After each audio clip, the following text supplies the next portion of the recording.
Hello YouTube, what's up? Hey there, it's Grixis, doing all kinds of things. Hey there, it's Grixis School, playing all kinds of games. Pokemon and Magic the Gathering, come on down for all kinds of wild things. Okay, it's time to play more draft games with the Rug Elemental situation that we have going for us. So I'm up 2 games and I'm down 2 games. If I lose one more, the tournament is over, or I can win 5 more and be successful. Let's see what happens as I hop in to the next game, which I guess is now game 5 of the tournament, and we'll see how it goes.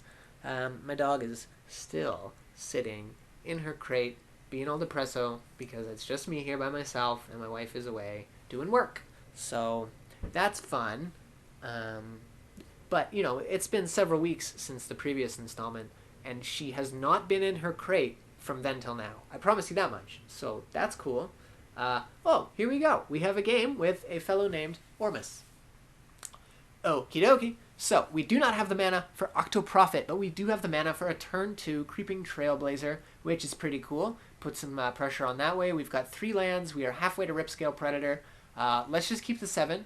Hopefully we draw a blue source for the Octoprofit. If not, we do have some other action, and by some other action, I mean exactly 1 card that we can be playing with. So, here we go. They have mulligan to 6 cards, so we have a starting advantage, which is always cool. You know, I don't usually hope for my opponents to have to mulligan, but when I'm in a situation where 1 loss and I'm out of a tournament, I'm really hoping for as many advantages as I can get. So, turn 2, Creeping Trailblazer. We can start swinging for 2 damage per turn, which is nice. We don't have an island for any of our blue cards, but that's fine because we've got some pressure this way. Let's play a mountain. Next turn, if we don't have a way to play any of our blue spells, we can attack with this, but make it a 3-3, and we can start swinging for 3 damage per turn. Actually, the Thicket Crasher is probably a better play. So what we're going to do is offer a trade. We're going to attack with our 2-2. If they block, we pump. If they don't block, we don't pump. There we go. 2 damage in. And now we play the Thicket Crasher, and we can actually block the Audacious Thief, and they hopefully won't attack with it. So we'll see what they do, see what their game plan is. They're coming in for the attack. I'm assuming they have combat tricks, or they're just really desperate to draw cards. Either way, we are blocking, and we got it. So they really wanted to draw that 4th land, which is nice for them. They got that. Enters the battlefield, destroy target creature, controls that would dealt damage this turn. This sucks for me. So what we're going to do is attack with the 2-2, hope for a trade. That's the best we can get at this point. But if there's no trade either way, you know, then they take 3 damage. So, hoping for the trade, and I'm going to get the trade. Okay, here it is. Activate Creeping Trailblazer. It becomes the 3-3. We swap. So now it's them against me, but I'm incredibly in an incredibly disadvantaged position because they now have presence on the board, and I do not. I need to draw an island. I absolutely need to. I did not. Okay, if we draw a non-island next turn, we can play Ripscale Predator. If we don't draw an island, hopefully we draw something that we can cast, because this is just such a bad predicament that I've put myself in. Drafting 3 colors is very, very risky if there's not the proper color fixing in the format, and there's absolutely not the proper color fixing in this draft format. I didn't get any of the lands that would let me color fix, and oi, oi, oi, oi, oi. Oh, this is so bad. Now you have to watch me cope with loss in real time. Let's see what happens. Boom, blue creature. This is.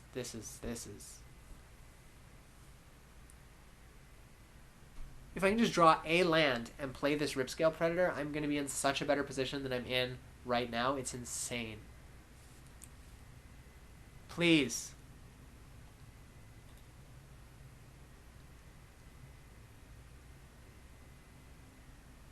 Discard a card. I'm going to discard this because it costs 3 friggin' blue.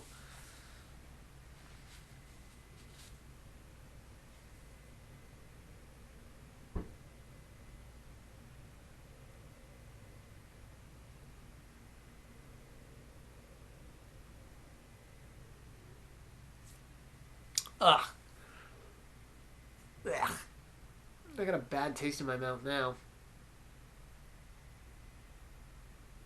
Boy, Soul Savage get their two buddies back. Now now things are really heating up. This is not good at all. Please, thank goodness. Okay, slam that forest, rip scale, predator. Put some pressure.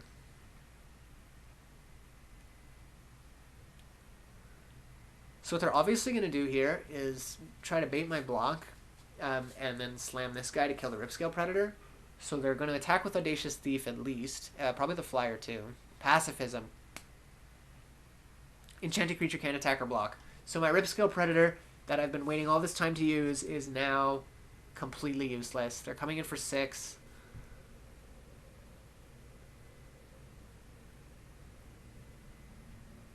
This is GG. I've super lost this. Ah, it started off so well. Blah, Ripscale Predator again. Let's play that. It doesn't matter. Game is over. Let's just say good game and call her a day. Concede. Okay.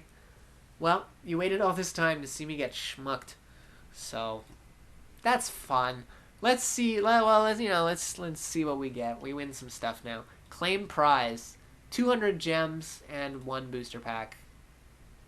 Okay. Well, you stuck around all this time. Let's open a pack, and maybe I'll play a game with Grixis to make up for this incredibly short video. Okay, let's open in flavor of what we just did. We'll open a pack of Corset 2020. Beep-a-dee, Common Wild Card, Audacious Thief, Barony Vampire, Dawning Angel, Glaring Aegis, Ironroot Warlord, Salvage of Ruin, and the rare is Omnath, Locus of the Royal. That's cool. I have one of those, and now I have another one of those. So that was the tournament. This is a really short video, so I'm just going to play a game of Grixis, and that'll be tonight's entertainment. So let's move on to a game of Grixis. Alright, so yeah, that game was a total friggin' wash. So I'm gonna just hop in and play a game of Grixis Super Friends in Standard, and we'll see how that goes. Hopefully it goes a little bit better than the drafting situation. So let's get to it. Van M2, let's fight. Let's go, you and me. I'm not good at being aggressive. I'm a very bad aggressor.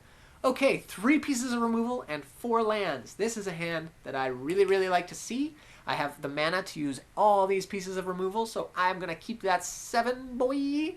I shouldn't talk like that. What am I doing? Blood Crypt, tapped. Next turn, I can play the Swamp untapped and have Angrath's Rampage mana. If I don't need that, I can play the tapped Watery Grave.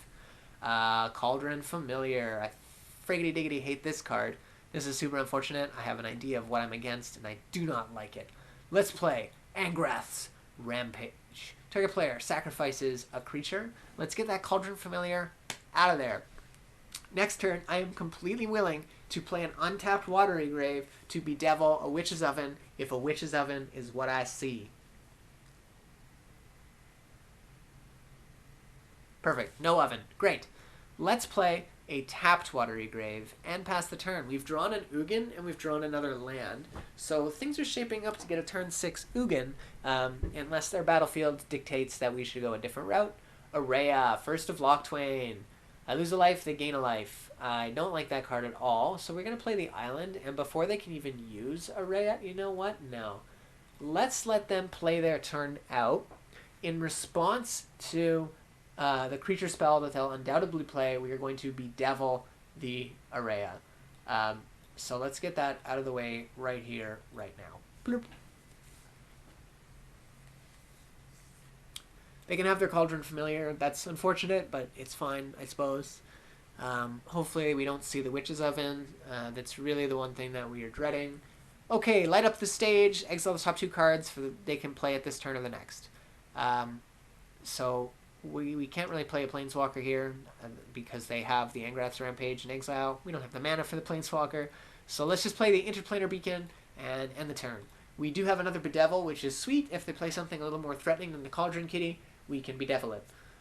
So I'm really hoping they do play something more threatening than the Cauldron Kitty so that I can bedevil it, and then untap, play Ugin, and that'll be pretty cool. Cauldron Familiar is coming in for 2. I go down to 14.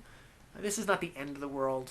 I'm going to play a Beacon just now So this Ugin that I drop will give me 2 life, recovering from some of the damage that I've been taking, and I get to generate a nice little blocker here. So what he does, +1, exile the top card of your library, and create a 2/2 token. When this token leaves the battlefield in any way, dies, bounced, exiled, whatever, this token, the card underneath the token goes into my hand. It's a land. That's kind of unfortunate. But, we take what we can get, right? So let's see how they deal with Ugin, the ineffable. They may just have Angrath's Rampage in their hand to clear the Ugin, but they also might not, and then they're going to have to seriously start evaluating how they're going to deal with this Ugin. So there's the Witch's Oven, which I just don't like that card. Luckily, we have Bedevil, so we can get rid of the Witch's Oven. So let's just chill for a minute, see what they do, see what their turn is like.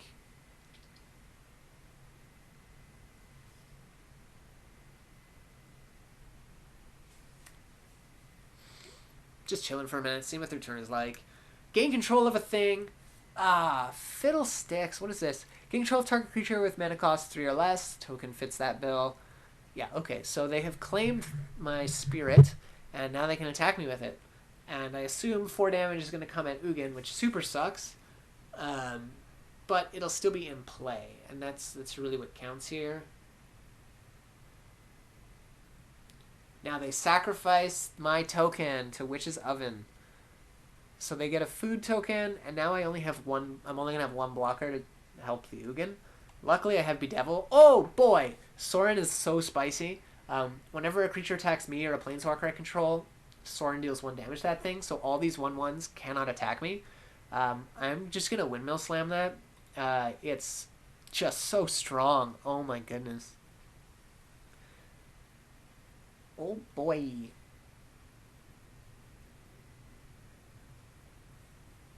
+1. Until end of turn, my planeswalkers I control become 4/4 red dragons with flying. -3, create a dragon token that flies. So I'm going to plus the Ugin to make the 2/2 blocker.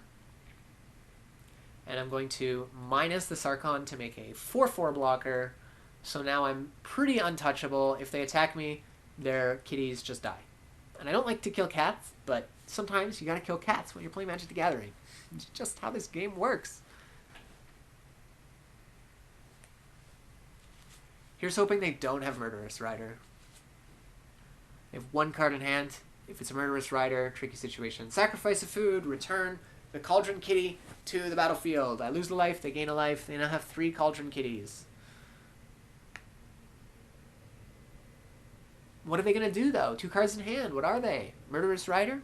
Perhaps? Maybe? That would be really lame. They are taking their time. Let's see what happens. They are taking their time. Seeing what happens. How's your day going so far? How's everyone's day? I hope something cool happened today. I hope something nice happened today. Nothing too stressful, nothing too crazy. Pokemon's fun. I like playing Pokemon Go. I'm having a good time with that. I don't really know what else to. I'm just waiting. We're just waiting here. I would talk tech, like about what the plans are for this game, but it's pretty straightforward. I'm just gonna chill with my planeswalkers, creating tokens and blockers and stuff. I might start turning them into dragons and attacking. They've used their time out. They're really taking their time to think about this. Here it comes, Cavalier of Night. Enters the battlefield, sacrifice another creature. If you do, destroy a creature an opponent controls. They are more than likely going to smoke my dragon token. Kerplunk. And when Cavalier of Night dies, you return a creature card from your graveyard with mana cost 3 or less to the battlefield. It's just the Cauldron Kitties and the Araya. So that's a little unfortunate for me, but this isn't the end of the world. I'll probably Bedevil and clear the Cavalier, depending on what happens, depending on what I draw. There's a lot of depends. Let's see if they forget about Sorin's. A lot of people forget about Sorin's static ability, and they just attack right into it, and their stuff gets cleared. I absolutely love when that happens. It's not too common, but it does happen. So I'm really hoping that's what happens, because clearing those kitties. No, it didn't happen. Okay, so we've got some options here. So we're going to plus Ugin to make a new token. There's Nicol Bolas underneath it. That's pretty sweet. We are going to plus Sarkhan to make 2 4/4 Flying Dragon Planeswalkers. Yeah. So let's attack with that. Get our 8 damage.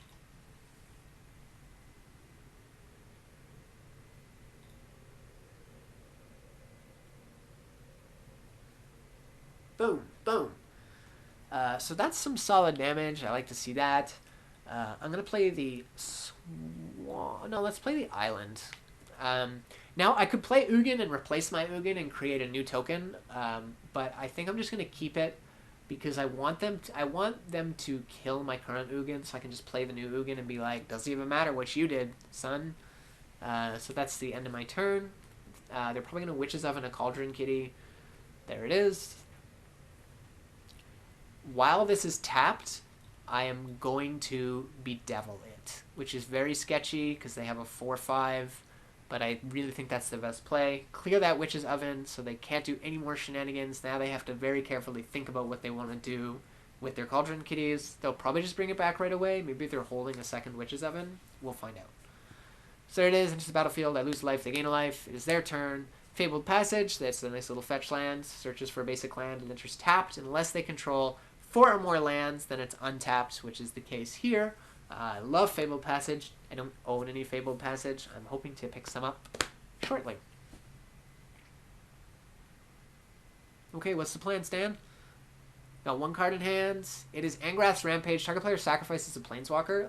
Like I said, we're going to sacrifice that Ugin so we can untap and play a new Ugin presenting a whole new list of threats. They still can't attack with Cauldron Familiar. Hopefully they attack and I can block with this token and get the Nicol Bolas into my hand because that would put me in a very, very, very good position. Yeah, there it is. Sarkhan is getting attacked, so let's slam that blocker here.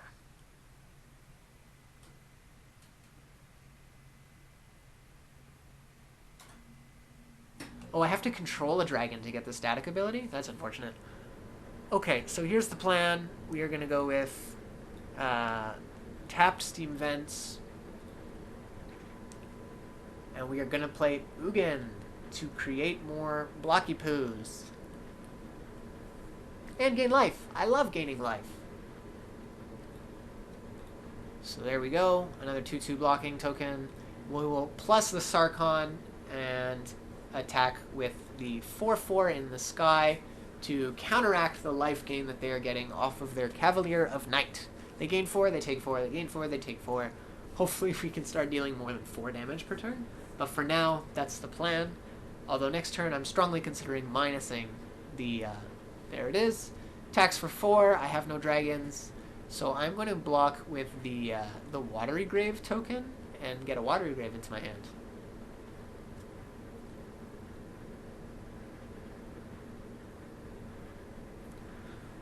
Alright, Araya, first of Locthwain. I lose a life, they gain a life. Unfortunate, but that's, you know, that's okay. So what we're going to do is play Nicol Bolas, Dragon God. Seems good. I gain 2 life, and I can minus the Nicol Bolas to destroy Araya. That seems pretty clear-cut to me. Plus Ugin to create a blocker with an opt underneath it. Play that land. Play it tapped. Plus Sarkhan. My Planeswalkers are now 4/4s. I can attack with 2 of them. Let's get in there for 8 damage. And it's their turn. And I have some Black Poos. Lots of Planeswalkers. So I'm expecting a Cauldron Familiar to come at Nicol Bolas, unless they don't realize that I need to control a dragon for Sarkhan's ability. So let's hope they don't realize that. They don't realize that. This is amazing. It's like super clear that this thing's not taking damage.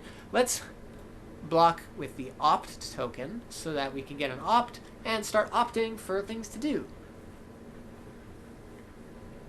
Let's see what's happening next. My turn. I'm going to opt on the end of their turn. Scry 1, draw a card, keep the Nicol Bolas on top, draw that Nicol Bolas, then I take my turn, draw for the turn. It's another Interplanar Beacon. I'm going to start gaining crazy life for my Planeswalkers. So let's start by plussing Nicol Bolas. I draw a card. Oh my goodness. They have to now exile a card from their hand or a permanent that they control because of Nicol Bolas. Now we are going to minus the Sarkhan to create that dragon token so we can actually have the threat of his ability. Now they cannot attack with the Cauldron Familiar. And then we are going to slam a new Nicol Bolas. Oh my goodness. Look at this. And we're going to gain 3 life off of our beacons, we are really picking up steam and making up for all the damage they're done. So we click the Nicol Bolas to keep it, and then we plus this new Nicol Bolas, we draw another card, they have to exile another card.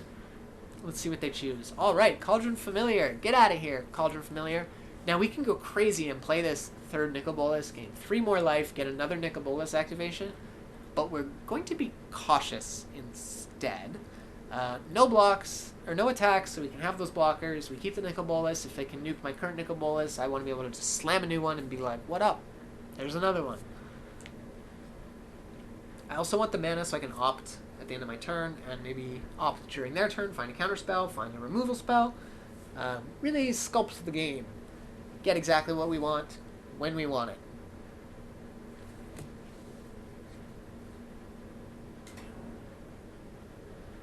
Oh, the Sarkhan's new. I only just picked up the Sarkhan. See, this is exactly why we kept the opt. We're going to try to find that negate, Sinister Sabotage, something like that. It's a land. Put it on the bottom. Ritual. Okay, that's not so good. We no longer control a dragon, but they have a 4/4 flyer. I fully expect this 4/4 to come at Sarkhan. That makes the most sense because that's currently the most threatening thing I have in play, I think. So let's see what they do. They're kind of weighing their options. Where do we go? Where do we go from here? So it's all coming at Sarkhan, which is totally fine with me. I don't need to block because either way Sarkhan is dying. No blocks. Sarkhan's out.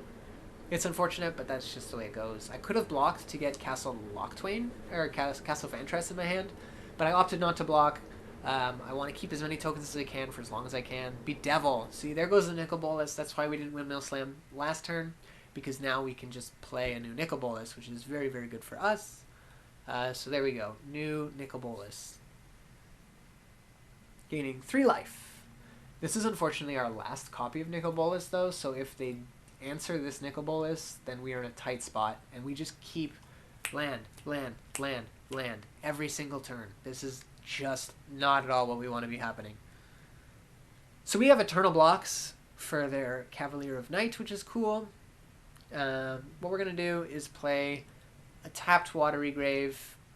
Ritual of Suit is obviously not good right now. But you know what? That's crazy.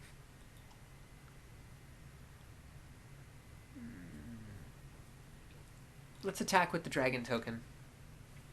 Start putting some kind of damage-based pressure on. So what I really want to draw here on my next turn is a Chandra or a Liliana or a counterspell. And I really don't want to lose my Nicol Bolas right now because, again, it is my last Nicol Bolas. And, okay, I don't lose a Nicol Bolas. I can definitely block. So I'm going to block with the Angrath token to get the Angrath's Rampage. Nicol Bolas is down to 1. I can still use a Nicol Bolas. I get my token back. Narset, that's really great for me. So let's draw with Nicol Bolas, see what we find. It's another island. Blah. They have to exile something now. It's going to be a land. There's no way they're getting rid of their Cavalier of Night. It's just not happening. So let's plus Ugin. Sinister Sabotage underneath the Ugin. Perfect. Underneath the Ugin token, sorry.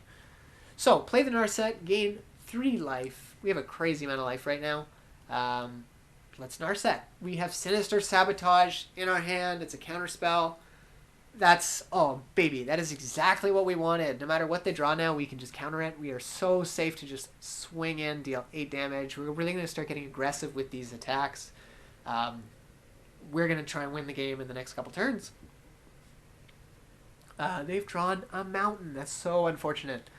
They must attack. They have to. There's no choice. We can block with this new token, which, guess what, is holding Sinister Sabotage. So now we get a second copy of Sinister Sabotage, so their next 2 spells we can deal with very, very easily. So let's plus this Nicol Bolas, draw a card. They must exile something. It's obviously going to be a land. Going to be a land. Mountain, thank you. Play that Blood Crypt, tippity-tippity-tap. Minus the Narset, take a look. Liliana, Dreadhorde General. So now we just Windmill Slam this Liliana, but we are going to do it on our own terms. 1, 2, 3, 4, 5, and 6. gaining 3 life, going to 31, a new life total record for the deck. So plus Liliana, make a 2/2, plus Ugin, make a 2/2. We have blocks for days. And now, every time a blocker dies because of Liliana's static, we will draw a card. And that is it. They rightfully conceded because there was just no way that was going to go well for them. Grixis Super Friends, the deck to play, the deck to beat. Not at all. I'm just making things up as I go along. I have a little quest here. Oh, goodness. All right. Well, let's just open a pack and call it a day. The end of the pack, we're going to go with War of the Spark. Let's see what we get today.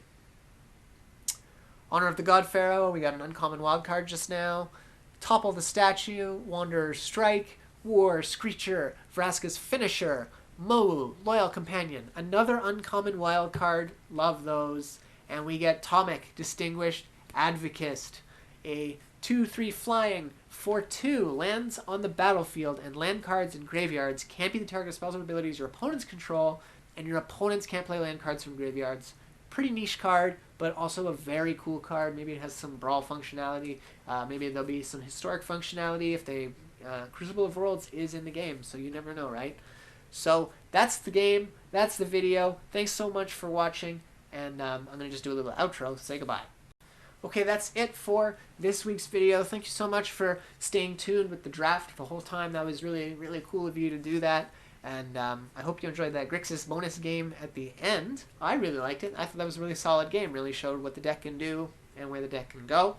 So thank you for watching. If you liked what you saw, you can find more on Twitch. Twitch.tv/GrixisSchool15. Every stream that you miss is saved on the page for you to watch later on. And there's obviously more videos on my channel, and you can follow what I'm doing on Twitter and on Instagram, where I'm posting pretty regularly. Stay tuned for some Pokemon Go on Thursdays and Magic the Gathering on Tuesdays. I have been Grixis School 15. You have been wonderful. Thank you so much for watching. Goodbye.